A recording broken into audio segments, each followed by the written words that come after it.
part of an overall societal process and as an innovator in that space, interested of course also primarily overall in the innovation of and improvement of collective lives and prosperity. So and I think architecture and urbanism have something to offer on that front, and I'm going to share a little bit.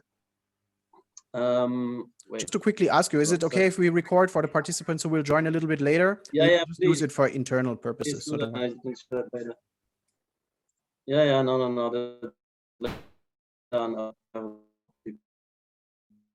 So just had to share screen.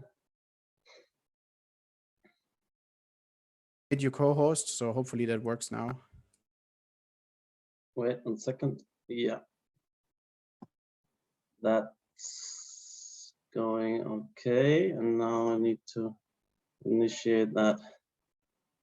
I don't know. I was asked to talk about smart cities. It's smart cities today are more of a technology-driven concept promoted by Cisco, Siemens, and other companies. I mean, it's interesting and important.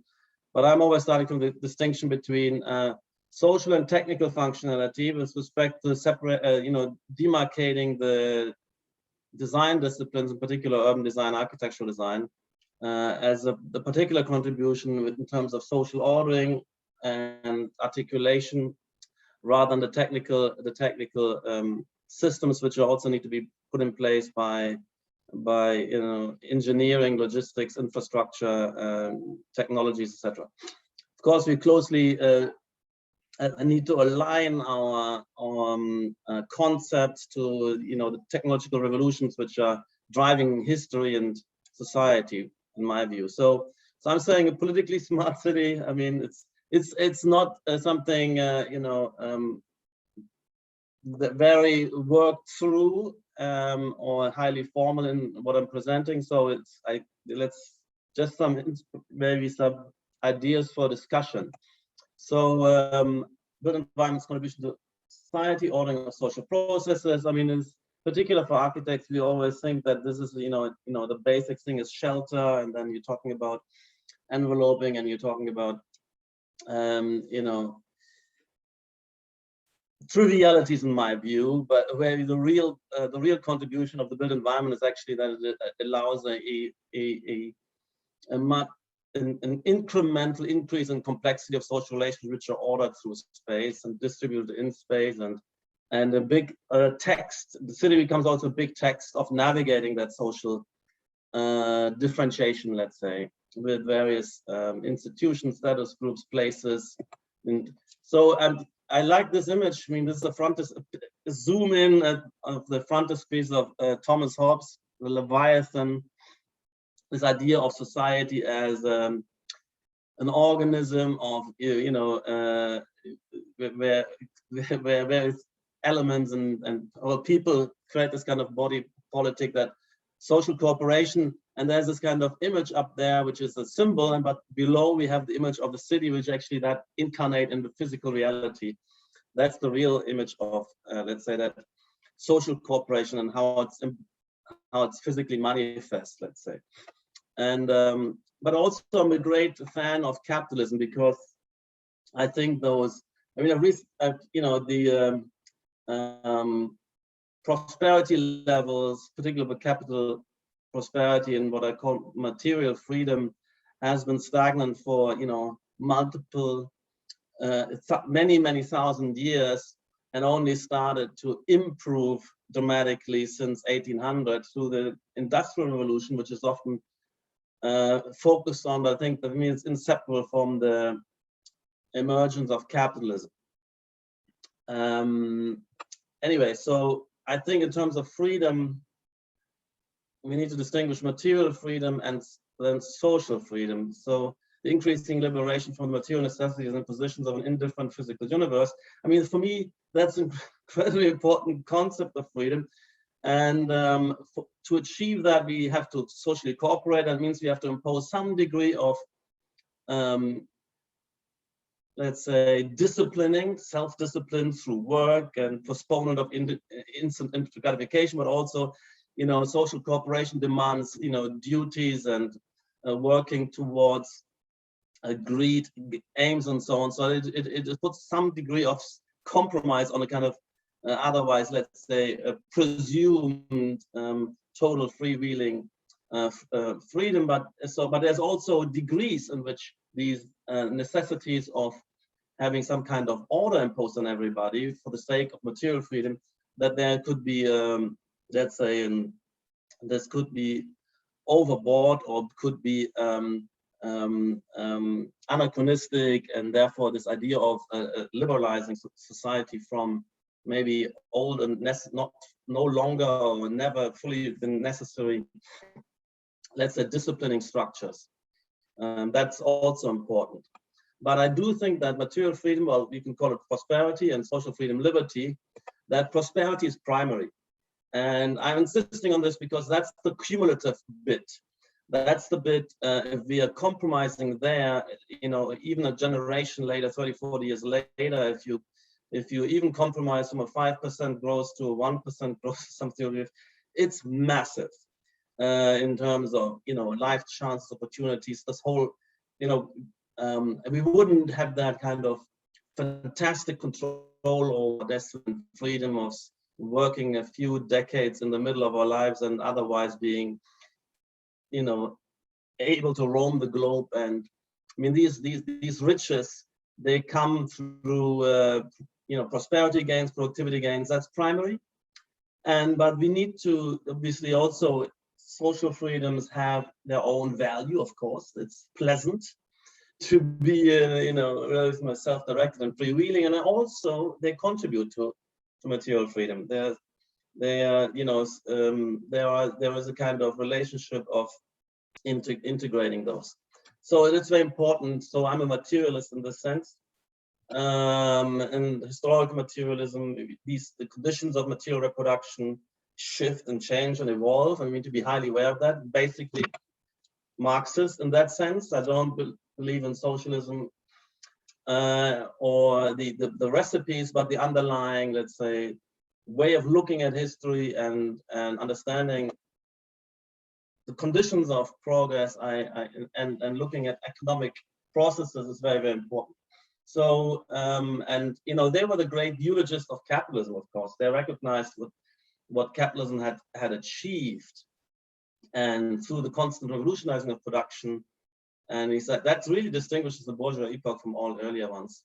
And I mean, I will come later. I mean, I throw this in now. So it's markets and the economic freedoms, but it's also discourses and intellectual freedoms. So I'm talking about the conditions of prosperity, markets plus discourses, because they also start in that modernity, like early capitalism. You have discourses on political order, on legal order, on architecture, on the sciences, technology, and so on.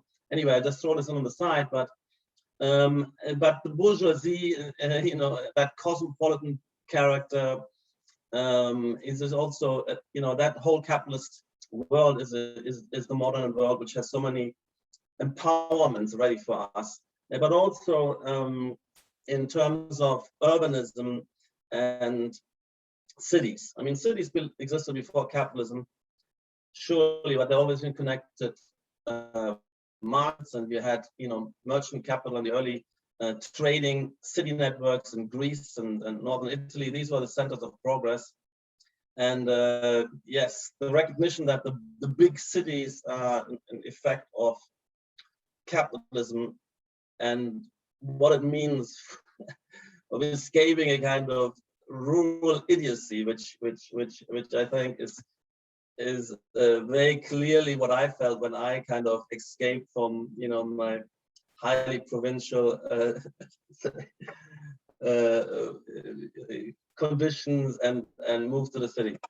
Anyway, so I think it's important to think historically and look at various, on the right hand side, you know, sort of modes of production and reproduction, and then there are certain let's say political and social organizational superstructures which have acquired these names like feudalism, capitalism, and then afterwards we have, I would call it interventionism. Here you could call it social democracy, soziale Marktwirtschaft, or you could call it state capitalism.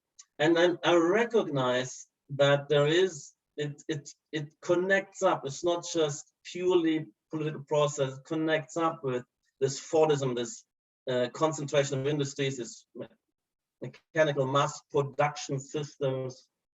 And it also connects, of course, with the social revolutions, post First World War, and new forms of urbanization, which come along with that, these kind of big industrial cities, modernism in architecture. So I come later, and that I'm aligning the great epochal styles of architecture also with these historical epochs, let's say.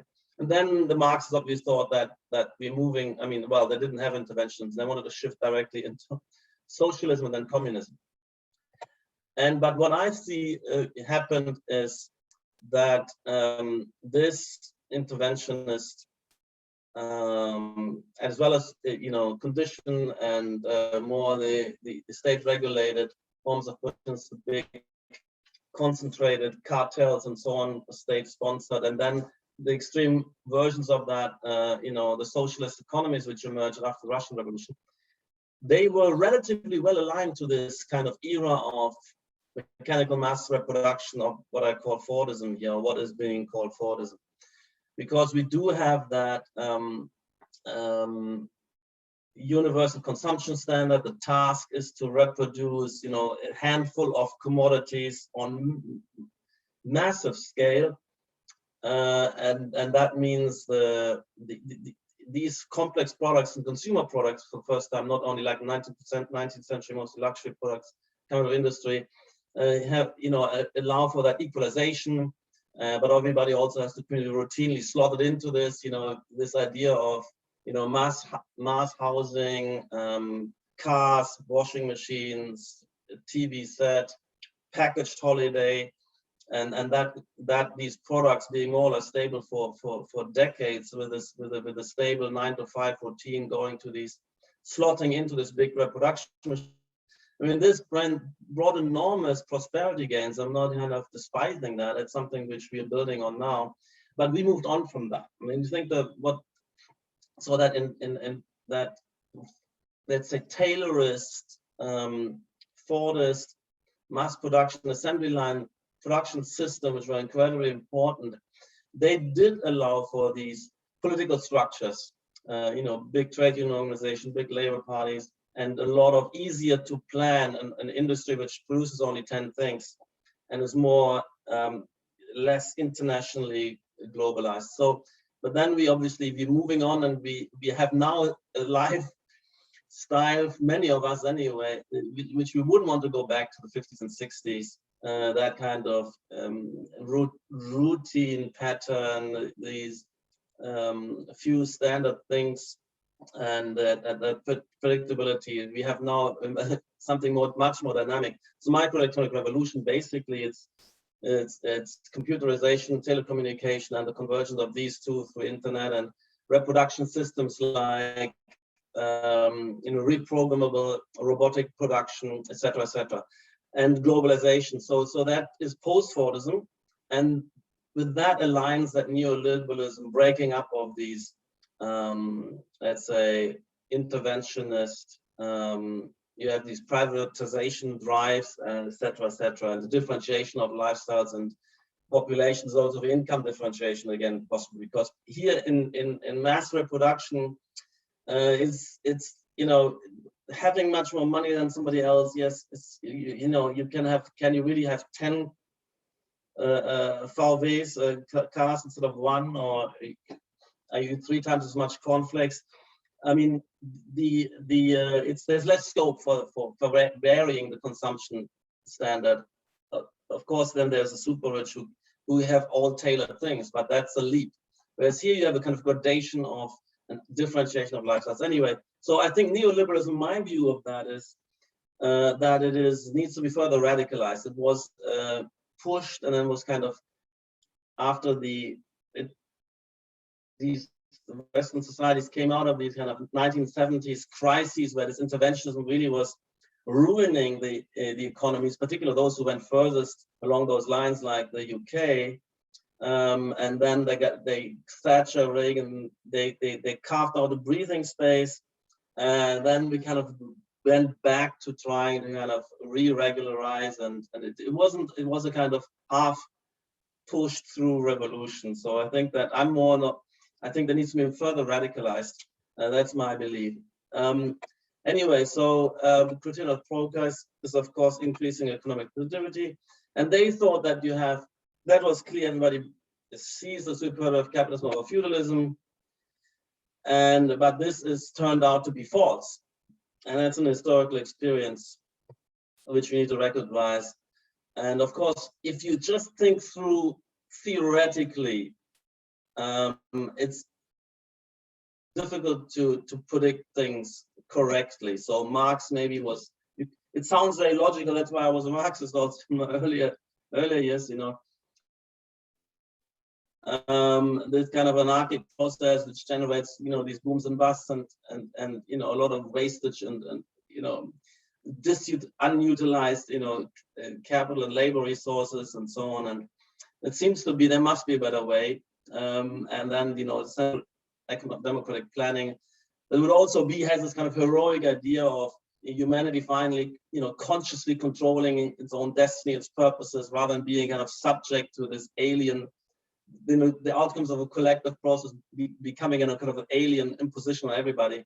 So that sounds often fantastic. And there is, of course, this belief, the socialists, it was all about, anyway, for those which I've been mixing with, you know, that conviction that prosperity would soar once you would have that planning process and you get that kind of overcome the chaotic then self-destructive dynamics of capitalism. But I think Hayek's stories is equally kind of compelling, and that's the one which I'm picking up now.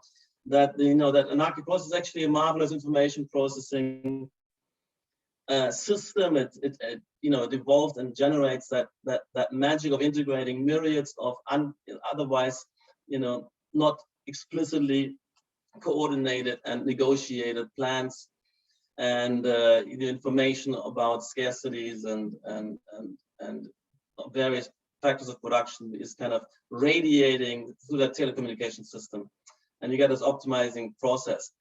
I mean, that's a great story, and then you get this of course the difficulties which became apparent of the centrally planned economies. It's, you know, it's in the early 20s already with the first experiences of Russia, and where they had to pull away from war communism and have the new economic policy. And anyway, Mises turns out shows that you need prices to actually have an economy at all, and to economize you need to compare various ways and means and ways of combining factors into various projects, and try to also understand their relative you know, returns. So in that, socialism kills basically that whole basis of economic calculation. So, you know, so that the socialist economy is an oxymoron, and you're just groping in the dark.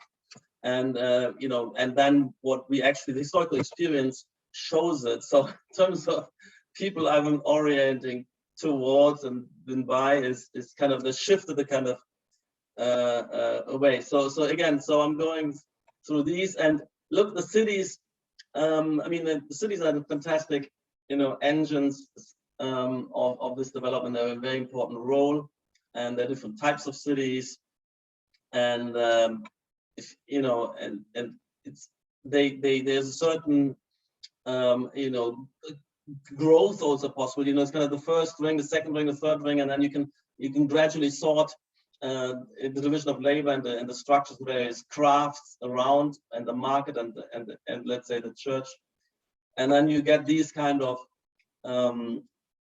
cities with their kind of, at this point in Europe, let's say with you know, in that dialectic with the agrarian hinterland, and they crystallize out at the relative even pattern with a relatively even size, and you get this kind of reproduction system pattern, which is stable for several hundred years and is reproduced equally around. And then you have this modernity appearing, and you get this kind of moment of the early capitalism and the city states, where you also have political theory, of architecture, and the conscious designing of the city. Of course, it was built nearly like a rationalization of what had grown up, but it's this idea of conscious discourse, and you find it in Alberti and Palladio and Serlio and all the great architects, and they're consciously of course, in dialogue and intellectually aligned with ideas of the good polis, of the good city, of the good governance, and the order of society. Anyway, you can start pushing this out. Actually, so the Renaissance, and then the Baroque mercantilism. You have the integration of larger economic entities like France, the absolutism, Louis XIV, or you have, you find the Baroque also in these big administrative complexes. You have to integrate many more, for a much larger, it's a social entity, which is like the Vatican, for instance, another condition. And you have these Baroque cities. Then you have, I'm just trying to align how architecture fits in. You have kind of capitalism, laissez-faire, and you get this kind of historicism, the kind of more raw agglomeration of breaking that planning regime, and you get the celebration of the picturesque, of the kind of chaotic agglomeration of fragments, and you also have more institutions, so you need to dig in that reservoir of history to differentiate the various types of things like museums and universities and churches, palaces, government buildings. Particularly, you see it after the French Revolution, the kind of flourishing of architectural competitions for various types of buildings. I mean, that's in the of the bourgeoisie. And we architecturally, you have this kind of Fordism, interventionism, mass mechanical reproduction, and architecture starts to pick that up in this kind of endless repetition, but series of subsystems like a machine. They have separated out, specializing, and then kind of repetitively reproducing each subsystem, and they come together in a very stable order. This kind of zoned order is the universal, then house of living existence. Everybody seems to be the same. Then kind of business center, business district is kind of solution and is endlessly repeated. Then you have the kind of logistics and production systems. So these different segments of society rolled out, and you get these kind of architectures, separating in vastness and mechanical traffic. There's not much communication required. It's all centrally planned, and the mass of the population just slots into a hierarchy and follows instructions myopically. They don't need to laterally communicate. They don't even understand how this fits together. That's the condition. And then you have that break out of that, and you have postmodernism, deconstructivism, parametricism, and I align that with the kind of, it starts in the late 60s, 70s, 80s, and 80s it really goes, becomes more interesting, because also literally you have a different development model. I mean, with Thatcher, Reagan, and so on, you get private investment, and planners are still there, but they're not planning the city. There's no physical planning. There's just constraining the private process, and you have this kind of wild agglomerations, and I call garbage mill urbanizations ever since. So this is my kind of alignment, and it's very important to that these kind of, let's say, urban orders, and then it's also, we can talk about individual architectural buildings and the way they fit into this. I mean, it's maybe going too far here. They have to fit in clearly into a socioeconomic process and be facilitators, congenial, and the whole pattern of life, which is driven by material freedom advantages, because they're compelling. Whoever brings out these productivity gains will swamp the world with its kind of products and ways of life. That's why the Americanization of the world, they had just huge productivity advantages in the post-war world, and everybody wants to become like them. and participate in this. And so anyway, so that's what we've got. I'm particularly interested, of course, in what happened in the last few decades, and you know, Materialism, and that's the, you know, symbolizes that, you know, the tailoring and the variation of the product on one hand, but particularly all the people that have disappeared from the scene, and they're all white collar and R&D, finance, marketing, because literally instead of some kind of caring and services industries, you have everybody who was in manufacturing and agriculture can now be, you know, shifted into the creative industries. I mean, what is very important to realize that the production systems, they couldn't absorb many innovations at that time, because you can't actually put a new product. You have to keep going with the same product with very minute variations, and there was no capacity to absorb many innovations at that period. Whereas now you can have a nearly infinite absorption of innovation. So anybody, it pays to have a new idea, because you can, you know, software as service, it's trivial, or a new app, you upload it to billions within days or weekly or daily, and you can much easier reprogram the robotic production systems, or if you talk about 3D printing and rapid prototyping. And we know that also from our work, that every project is different, novel, with new solutions. So that means you have a totally different trajectory, at least, in terms of what these cities are for. They're not industrial cities, they are R&D, finance, marketing, media, production centers, maybe learning centers, science, etc. And that is incredibly important. And they are difficult, they're so dynamic also, and it's a kind of reurbanization, urban renaissance. You get that, you know, before it was spreading out to the suburbs, that kind of separation, not even within the city, but beyond the city. And now it's kind of the reconcentration, the urban concentration, and the disappearance of modern urbanism, which was this kind of planning out of all the city structures, all kind of privatized now. The planners are still there, but they're only constraining. They can only kind of hamper, and you know, in the end, this is the outcome. I mean, nobody can believe that this was deliberately planned. It wasn't. Of course, planners are at every single intervention involved, and they slow things down, if anything, through endless negotiations and then some impositions, some rearguard attempt to protect milieus, etc.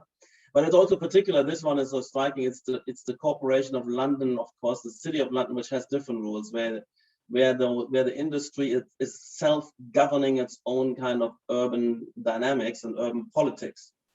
It's a kind of beautiful,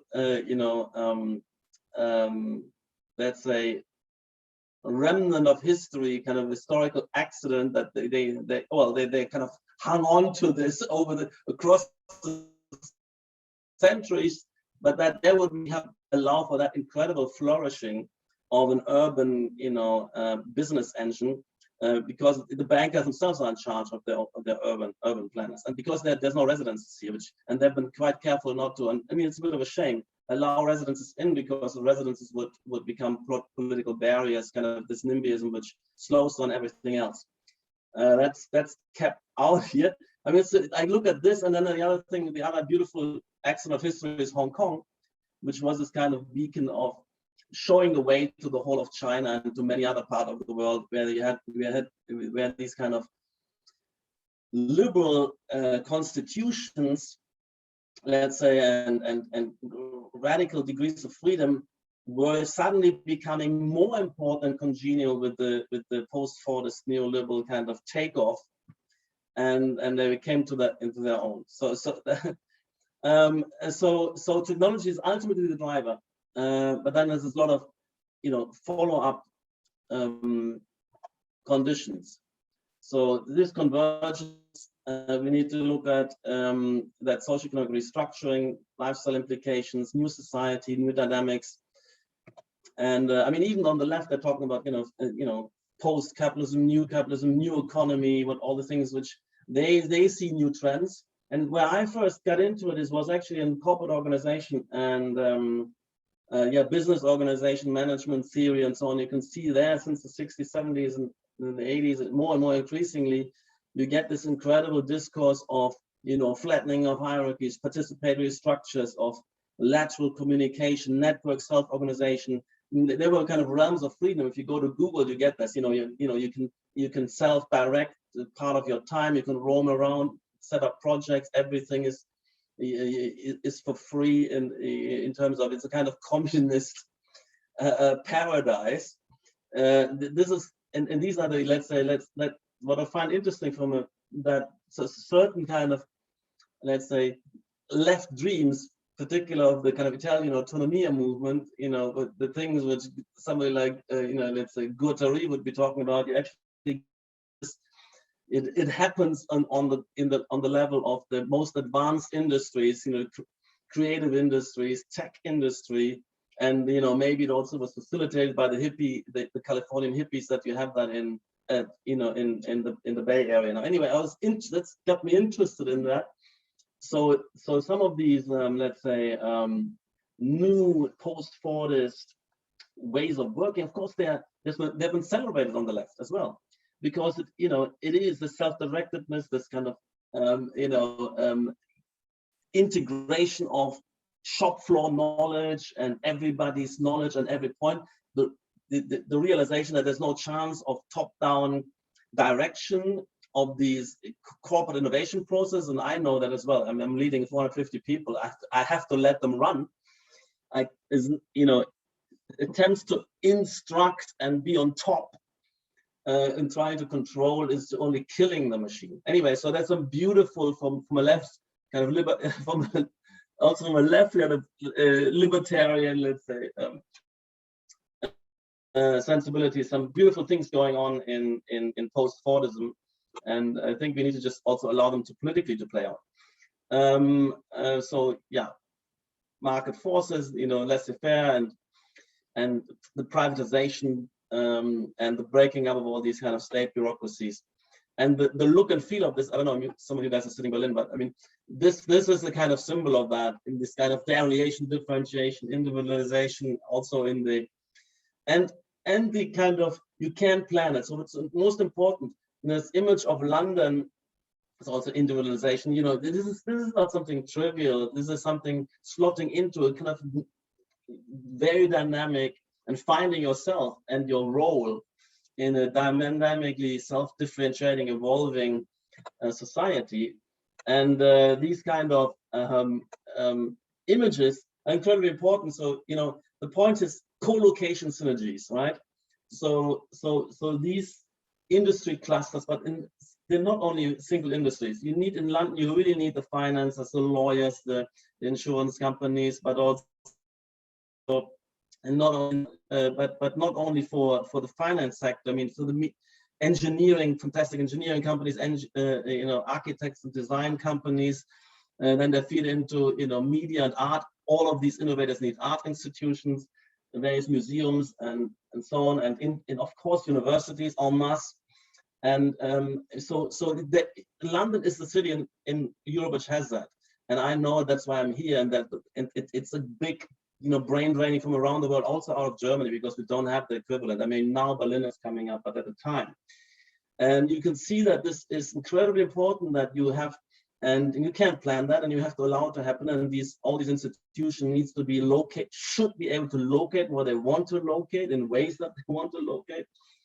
And I mean, that's of course to some degree happening. The Docklands and so on was these new spaces, the transformations of all of East London. Of course, there's rearguard action. There's the yes, you have so-called gentrification and transformation, but you plan it. The whole point is to be well located and be connected up and be as close as possible to all the things you need to do, because in particular for the ambitious, dynamic entrepreneurs and workers who are coming together. And so if you interfere with that, if you try to prescribe, then you're only slowing it down, and you're putting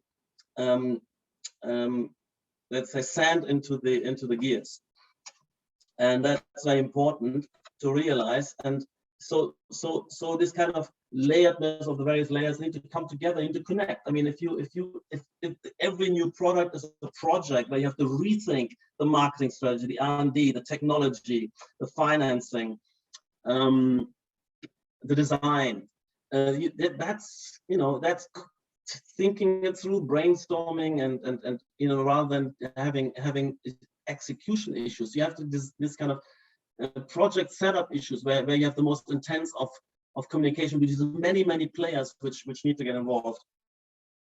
And that's what you need to have, this kind of mixed use high density clusters.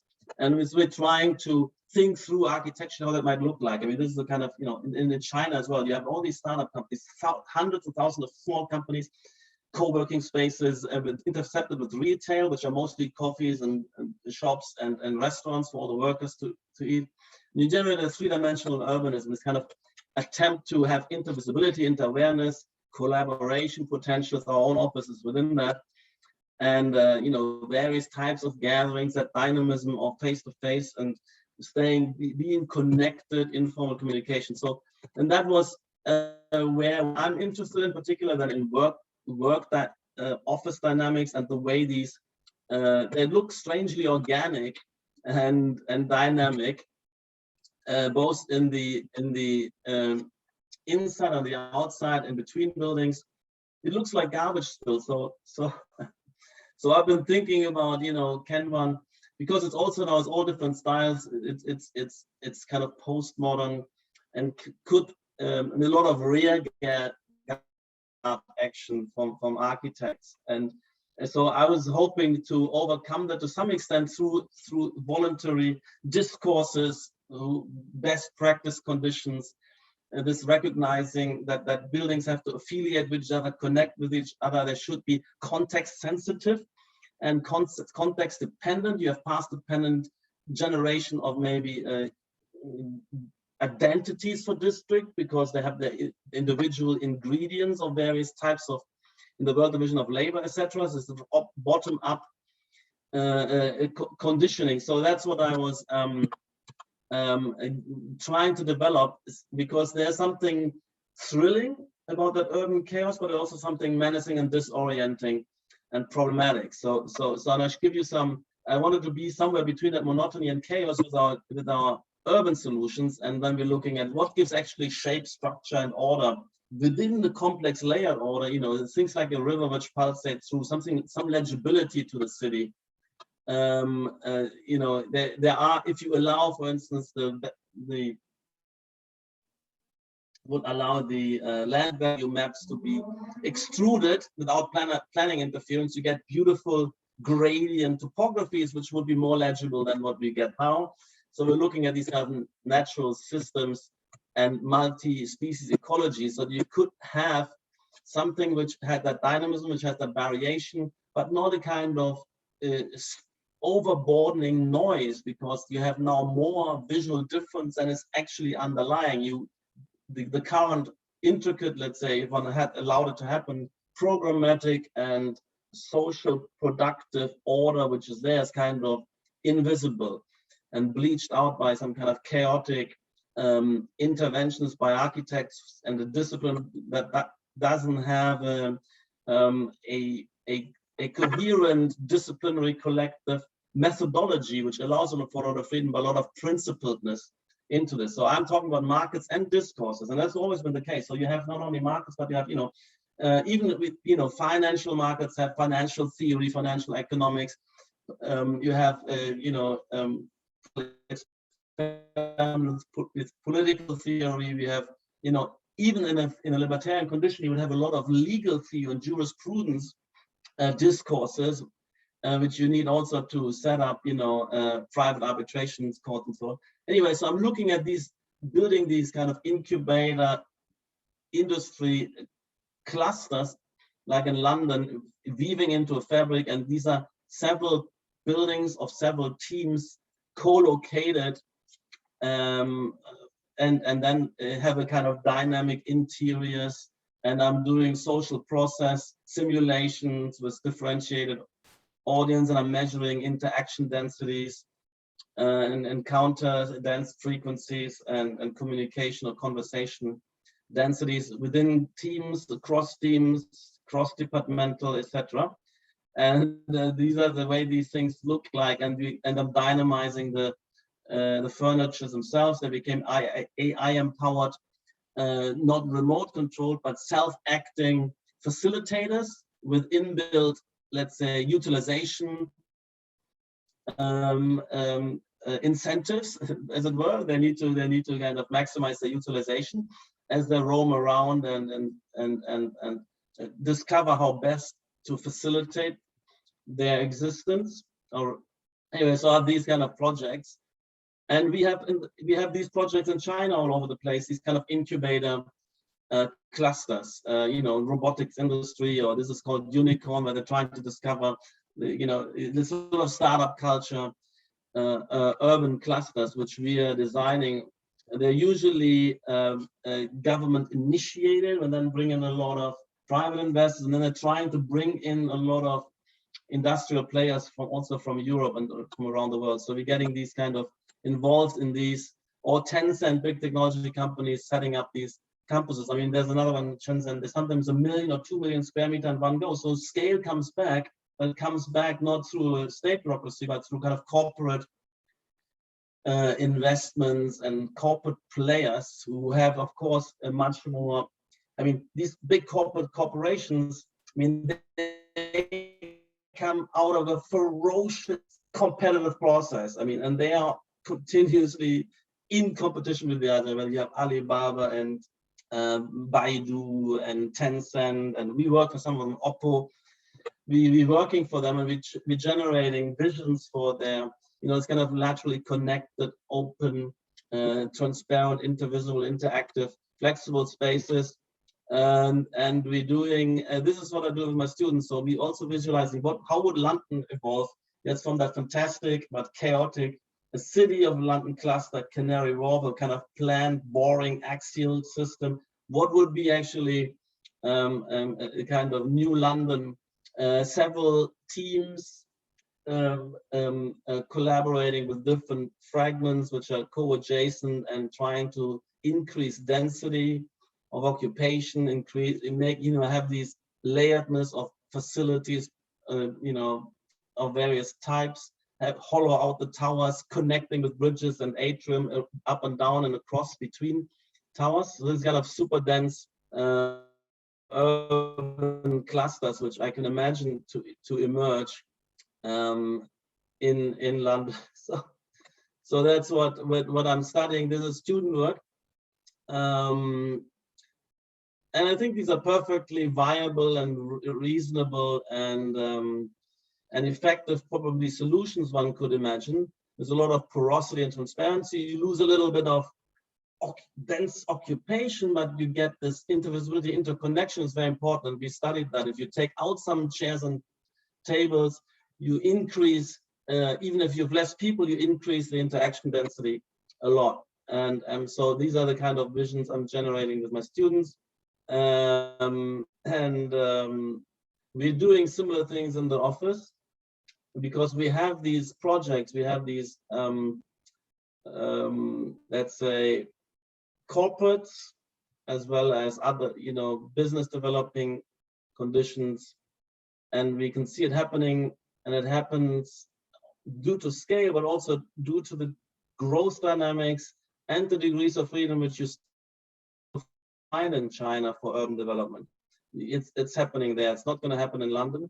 I mean, we are trying for the last 4 years to get one twin tower into the Vauxhall cluster, and it was stuck in planning for 3.5 years and is now killed because of COVID. That happens over and over again. You know, Bishopsgate, Goodyard, directly next to Liverpool Station, grind to halt for the last 25 years, attempt after attempt to develop, killed by flimsy arguments of local, let's say, councillors. And this is the building we actually completed recently in Beijing.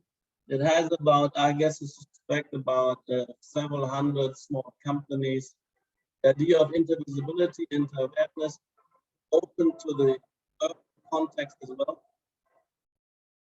Has a 5G everywhere in it, and so on and so forth. So And then the things which are known are drawing boards for Oppo, a big technology company in Shenzhen. Shenzhen is an amazing engine because everybody is new to the city. They're an incredibly young city, and the technology sector and these projects. I mean, we have 10 projects in Shenzhen alone, and maybe other some of our competitor firms equally.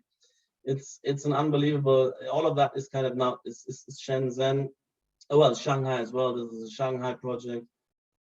Shenzhen again, latest project we won the competition for. So, but of course, China is, unfortunately, not liberal enough. And I'm not meaning only politically. I mean, that's a problem, of course, but economically, they haven't kept it going, what Deng Xiaoping started. They have kind of allowed this, they're controlling too much, and they still don't have a liberalized banking sector. I can see interference all over the place, with price controls, with too much planning, and the continuous attempt to game and undermine these rules which nobody believes in, even from local government sides. The local governments themselves are gaming their own legislation. So I think that's anyway, I'll leave it as that. My pitch hopefully is clear enough. We need material freedom, we need prosperity, and we can't afford, for the sake of even somebody who isn't so young anymore. I'm still hopefully around in 25 years. I don't want to have that stagnation for another 25 years. I want that next level. And imagine, what that fantastic leap forward, which perhaps would be possible. And we're living in an era of AI, supposedly, and all these kind of technological revolutions, Internet of Things, and so on. And it should be happening, but it isn't. Instead, we're having 10 years of zero productivity growth per capita in Europe, and it's an absolute scandal, which we have to put at the feet of the contemporary politics. And that's why I'm kind of getting ever more restless with respect to some kind of revolutionary process.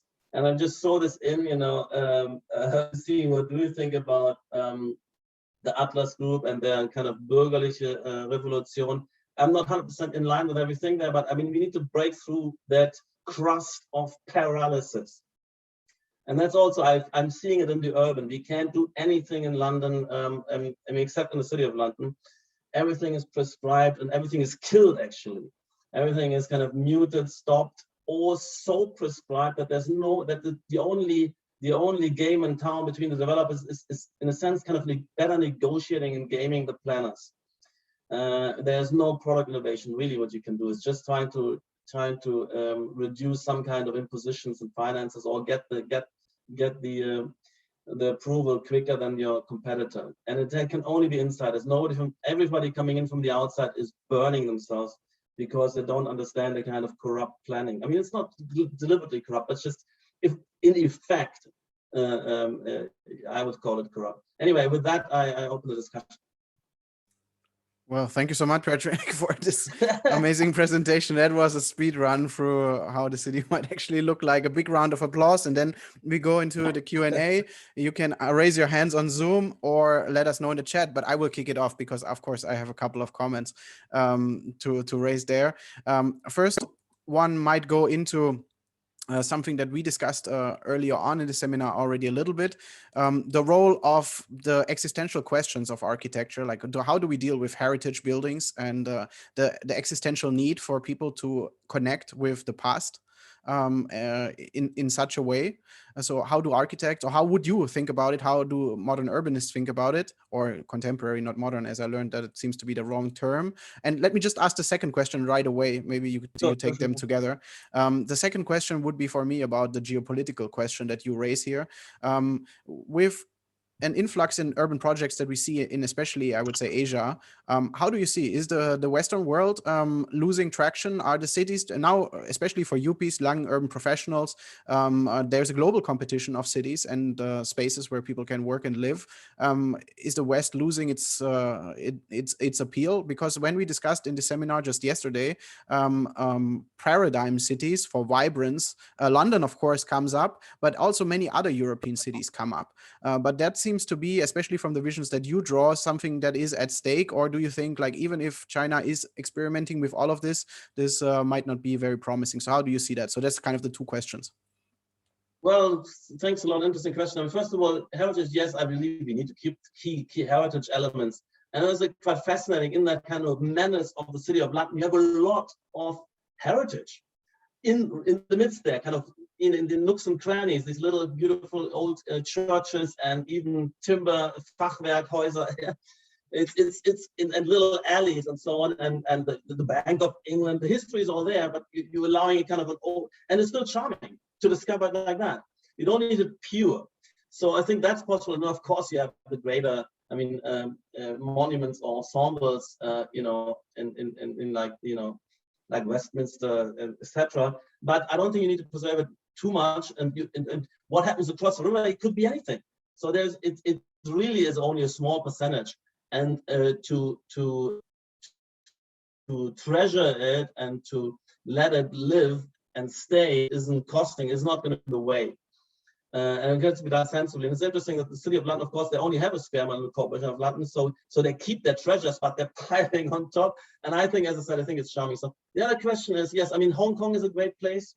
And used to be, I mean, I do think that China has fantastic places and culturally as well. Shanghai, you know, in terms of socially and the dynamism, the entrepreneurship, but it's not so easy, not so open anymore. They're also closing, and it's not, you know, you know, and you had to, you know, it took me a long time to get back to my kind of 2-year, you know, multi-entry visa. It used to be we had every single time I was flying like 3 times a month, a new visa. I mean, it was. So it's not as easy and welcoming. I mean, they unfortunately, but yes, we're losing the plot here. I mean, for us, what we're doing actually, we 450 people, they're growing throughout this process, but it's all China. So we have by now reached 80%, over 80% of our turnover, 85% in Asia. It's not only China.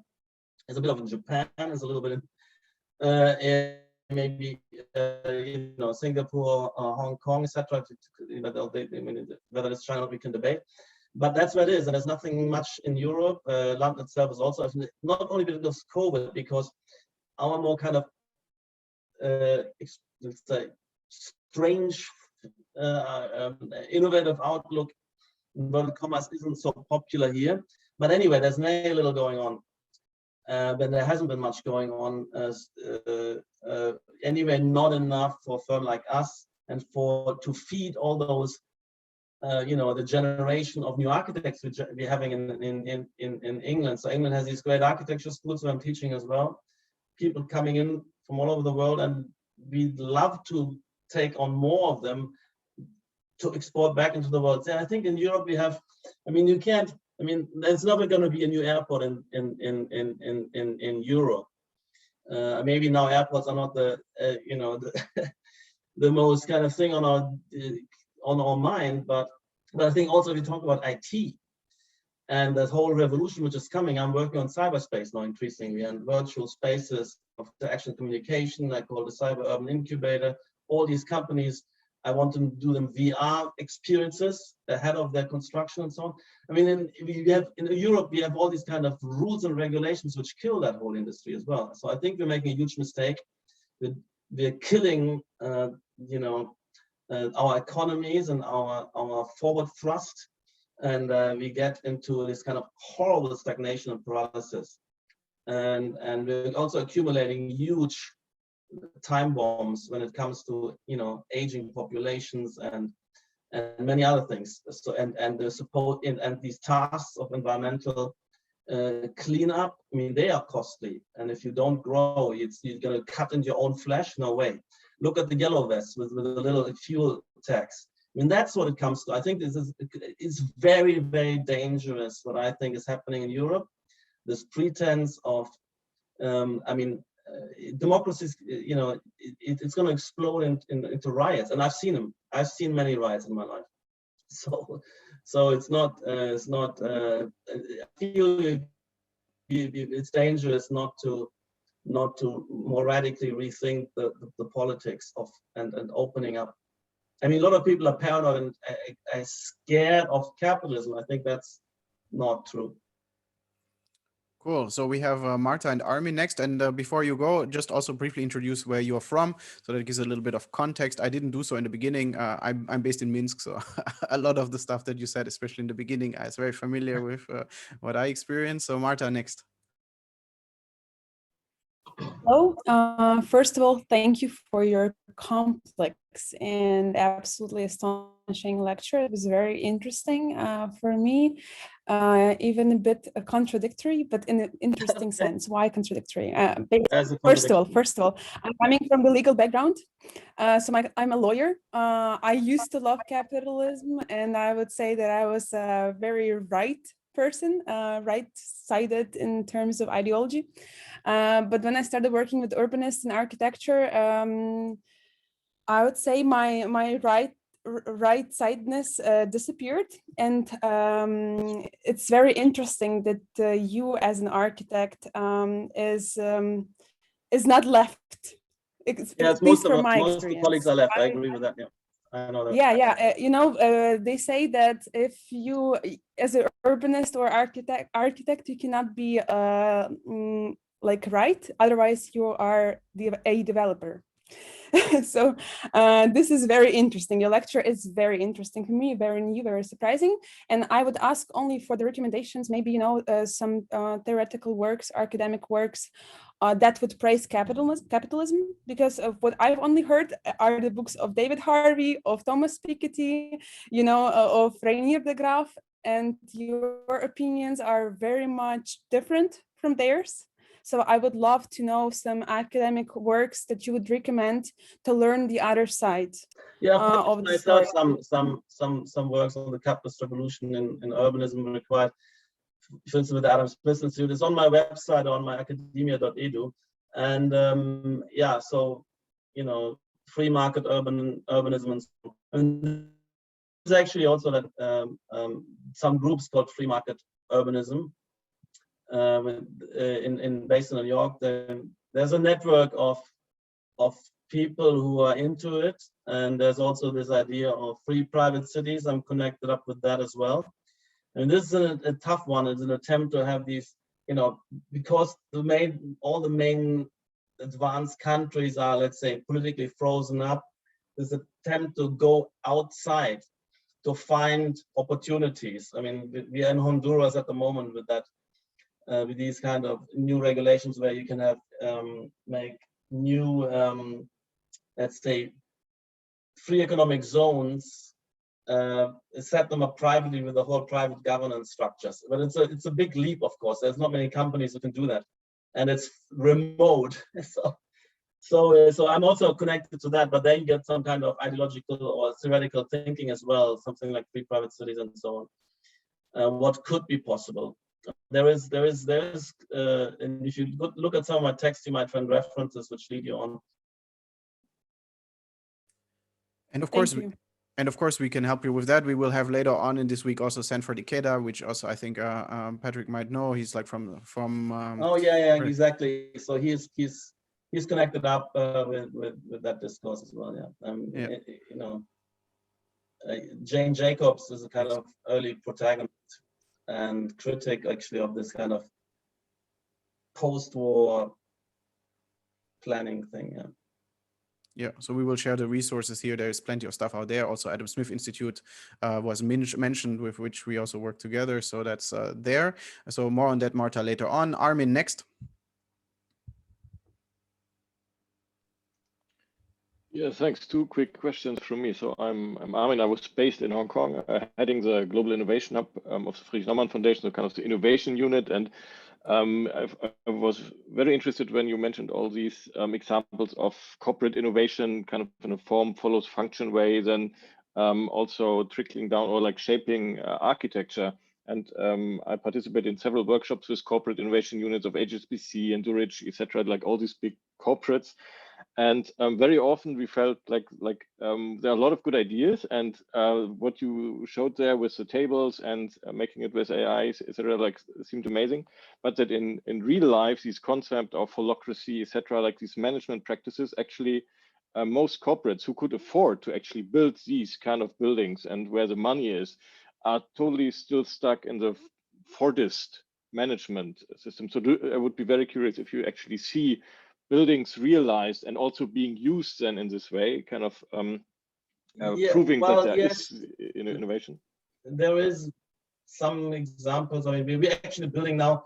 Usually the banking sector wasn't the most progressive on this front, but in terms of, banks become more and more technology companies, so they're becoming more like software companies. I mean, at least they have these we're doing this Sberbank technology campus or center in Russia where we realizing some of those ideas of very, very open plan, open section across levels, and then these big planes become mega large, so we're starting to terrace it, so you get overview, overlooking, and pull out the corridors on the higher level. So it becomes a very different thing, like a landscape, three-dimensional landscape.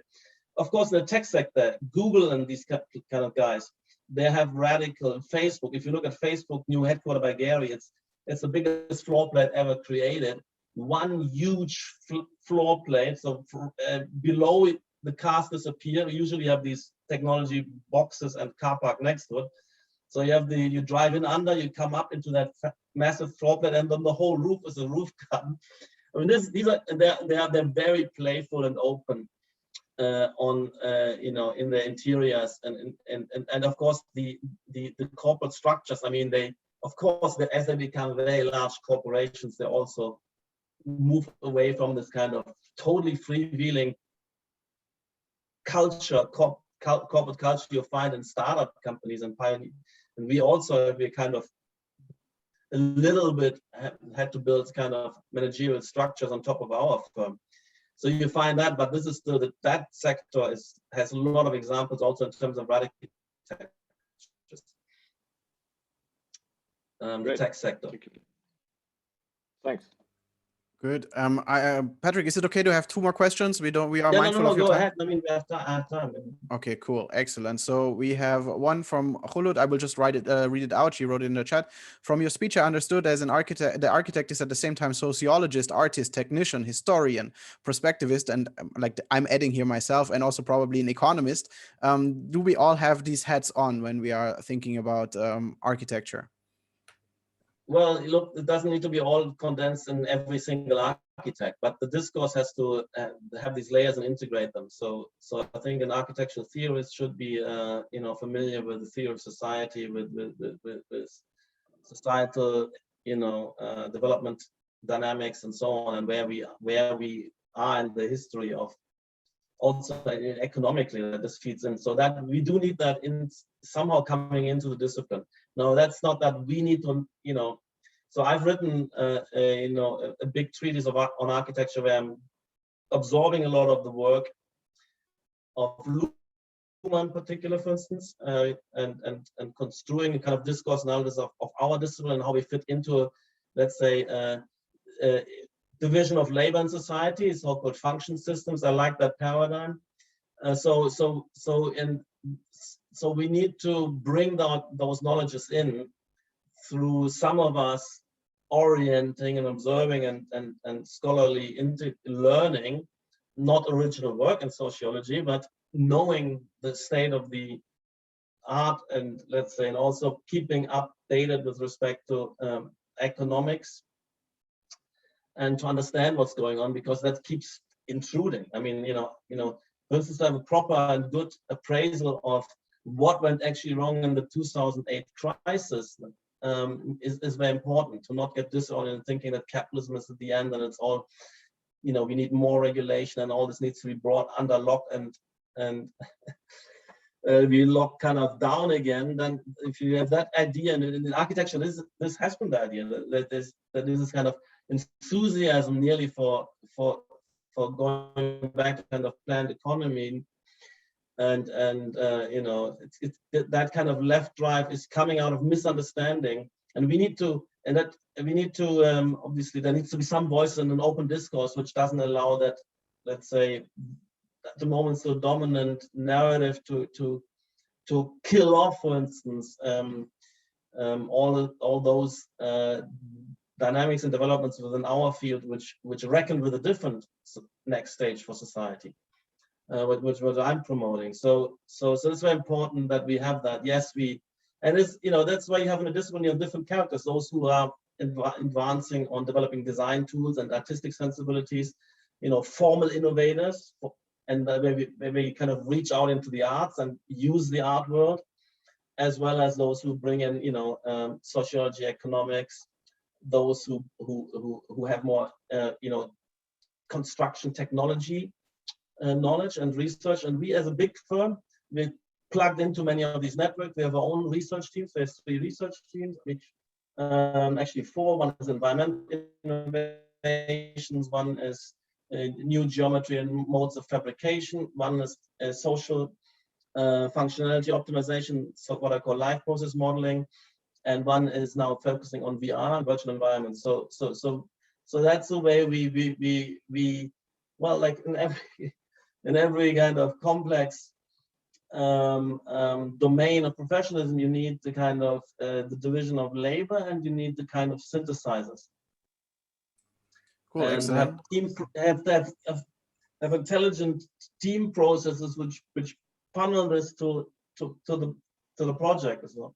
That's why it's very important to have academic relationships. So I'm teaching for the last 25 years at the AA in London with the Design Research Lab, as well as many other universities, and we have a continuous flow of students. They're sitting in my board, ex-students, all the way down through the ranks, but also they're teaching. So we have PhDs, and I'm leading PhD programs. So there's also that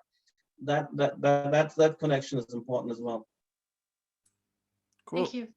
So let's take 2 together, which is Felipe and Hannah. So Felipe first, then Hannah. Okay, sure. Thank you. Hello, Patrick. It was awesome to be here. I have seen some of your designs in China. I have been in some of them. So it was really awesome to have someone from Shanghai in person. Like it was really awesome. So my main question comes to, you know, I'm from Chile in South America, and here we have a lot of, I have been working with a lot of vulnerable communities, which are in cities. So there are a lot of spaces within cities, especially like in the most far areas from downtown, that tends to be very precarious. And I mean, like this probably happens in all of South America, that you have like these huge, beautiful city centers, or like urban finance districts, and like very beautiful parts of the cities. And then you go like 5 kilometers away from that, and you get like this very ugly and very hard to live places in which people are in very precarious conditions. So in that sense, how does capitalism and all that you have talked about help us make those livelihoods better and improve lives for those thousands and hundreds of people that tend to live in these very precarious situations? Well, it's a huge question, this whole idea, this whole kind of development economics kind of thing. Why are certain societies, regions find it so hard to have that kind of catch-up development, which integrates many and perhaps everybody? That's a tough one. I mean, I don't know, but to just say it's kind of capitalism generates this. I mean, these are not obviously what happens in these countries is a form of crony capitalism, where the political machinery is actually used to is kind of interfering heavily in the economic rationales and rationalities, and which would probably lift everybody better out of their conditions.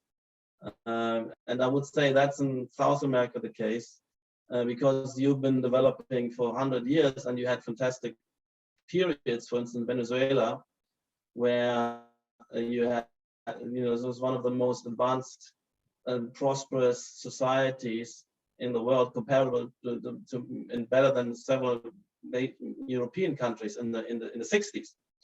And you also had the luck of having the oil, which then became the kind of resource curse of having oil as well. And you get this kind of cronification and politicization of the economy. And you have now you're in the worst condition you can imagine. So that's one of the examples where this, you mentioned capitalism and you align it with the problems.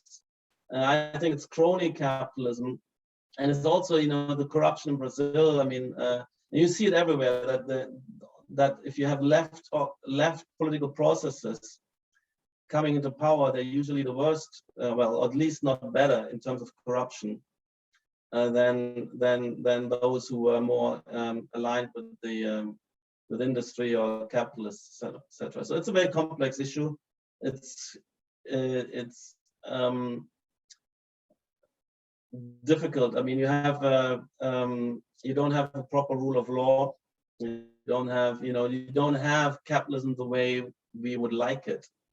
And also in the kind of spontaneous favela economies, you also don't have that. I mean, because it's a very improbable and late achievement of the 18th century, 19th century to have these rule of law institutions, these where you have a lot of individual freedom and trust and economic competition, and you get away from these kind of, let's say, the mafia structures are which are much more probable to crop up wherever they can. They're very difficult to overcome, and that's what you have. If you have a failed state, a mafia style, I mean, it's the first which comes up, and these kind of more simple, let's say, if you could say, of course, all of Europe was in kind of mafia style structured as, patent client relations and power centers, and not to, and gradually you evolve out of that. And so that's where it's very difficult to get unstuck out of that. And it's difficult. It's very difficult to fight. To break out of that. It needs a revolution to some extent, but maybe, what had delivered in Europe were the bourgeois revolutions, if anything, the glorious revolution, maybe in Britain and so on, nothing perfect, and not so much, let's say, the proletarian revolutions. Cool. We wrap it up with a question from Hannah. Hello from Vienna. I'm going to make it short. Just keeping in mind that we're just saying that like cities are about heritage, about culture, and also always to keep societies in mind. I'm very curious about your opinion on this, like growing trend to actually build cities from scratch, like in the middle of the desert. Do you see it as an opportunity, maybe even a necessity, or rather doomed to fail? Well, no, no, I don't see that. I mean, and some of these been flops like Mazda, and I mean. And I don't know if, we actually work with things in Neom and so on. I mean, if they're tourist destinations, yes. No, I don't believe it so much. I think it's more metropolitan regions, megalopolis kind of conditions, conurbations, and actually the densification of existing centers. And I think there's a lot of scope, even in London. I mean, there's city of London, but next to it, you have these kind of endless flatlands of two-level row houses, and there are some and that's not been developed. There's political resistance. Now you have this kind of YIMBYism group of people who want to see the potential, saying, why can't we give each street that windfall to themselves so that we can actually develop up these streets. So I believe in densification, walkable cities, and not in these satellite. I mean, look, and in China as well, most of these new developments, they're attached to the existing big cities, Chongqing, and all the places where we are, Shanghai. We're not building. And I mean, they try to go remote, like you have this kind of Mongolian kind of, you get these kind of strange Potemkin, empty cities. It's a huge risk to found a new city. I wouldn't recommend it unless you have that thing where you can really have let's say, if you offer a very new and attractive politics, that's the idea of the free private cities. I mean, you go away from the centers, it's really a handicap, massive handicap. Can you compensate this with, you know, like with being that free zone? I mean, Dubai did it to some extent. Dubai became this beacon in the Middle East because, like, let's say, they're not so tough on you when you want to drink something or you don't do all sorts of business.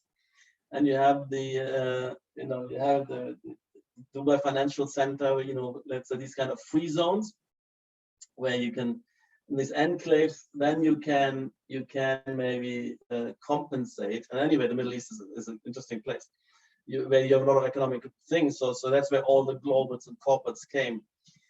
So then you can generate in the desert, let's say, suddenly something, but it wasn't, you know, totally away from things. It became a new hub, and that's great. I mean, everything is fantastic to some extent. That it also showed that you know, the Arab world can be first world and can be leading in some respects and have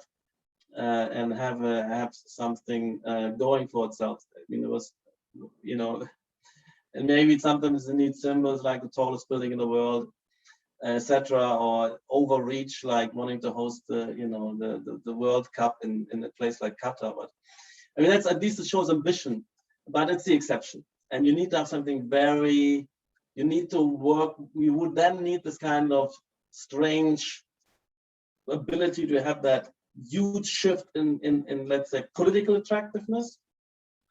But I would more bet on one of the reform of politics in the places where we already live than having to create these kind of satellites, which will most probably flop. Fantastic, although not such a high note, but we were very privileged to have you, Patrik. I have one last question for you that was in the chat. Aachen City, overrated, underrated? Will we see ever Aachen City coming to place? I don't know how the exact name of it is, but I guess you're familiar with the city. I don't know. I mean, it's the same thing. I mean, is the political liberties, will they be you know, attractive enough to, you know, is it terrible enough in London? No, it's still not terrible. Yes, I'm, you know, taxes up to here, and, you know, and frustrating that none of our building gets built because they're stuck in planning.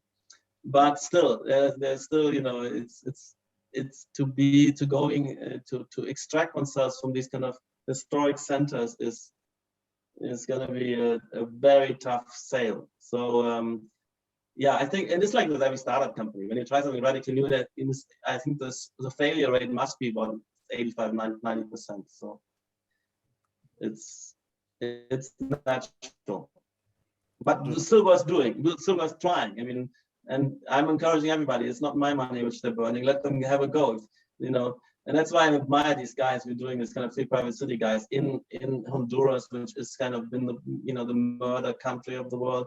The capital income is super small. They're really well educated. That's where all the immigrants coming through Mexico to the US. And then the idea, why can't, if you can break through that kind of insecurity, corruption, and stifling kind of political kind of instability and corruption, can we break through there and, you know, generate some kind of pick some low-hanging fruit, and then get all the libertarian enthusiasts to fly in as well. I mean, I believe in it. We're in that project, but it's very slow. I mean, it's still minute. Cool. With some closing remarks on Aachen City, I think that is wrapping it up. Thanks so much for blessing us with your time, Patrik. It was very stimulating, very visionary, and keeping up the good work. It's amazing to follow it. Very inspirational, we have to say, and often counterintuitive to watch the common discourse here. So thank you so much for having. Thanks a lot, Sven, and joining us. Good to meet you guys, and I enjoyed this. Thanks. Bye. Thank you, Patrik. Bye-bye. Have a good day.